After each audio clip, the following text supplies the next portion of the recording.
Hello guys, welcome to my mini vlog. ఈరోజు video ఏంటో చూసేద్దాం రండి. ఇక్కడైతే మేము పనస పండ్లు అయితే 3 తెచ్చుకున్నాం. మా నాన్న వాళ్ళు ఊరికి వెళ్ళినప్పుడు తీసుకొచ్చారనమాట. చాలా ఎక్కువ తెచ్చాము. 3 పనస పండ్లు తెస్తే మొన్న ఒకటి కట్ చేసాము, నిన్న 2 కట్ చేసాము. చాలా బాగున్నాయి, ఇంకా చల్లగా కూడా ఉన్నాయి అనేసి ఇలా తొందర తిన్నాను అనమాట. ఇక్కడ ఇన్ని పిక్కలు ఏం చేస్తావమ్మా అని అనుకోవచ్చు, కానీ ఇవి ఎండబెట్టి కర్రీ చేసుకోవడానికి అనమాట.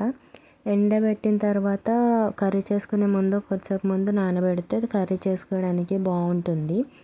అండ్ ఇది కర్రీ చేసేటప్పుడు నేను వీడియో తీసి యూట్యూబ్లో పోస్ట్ చేస్తాను. కొంతమందికి తెలియదు ఎలా కర్రీ చేసుకోవాలా అనేసి, అందుకే చేద్దాం అనుకుంటున్నాను.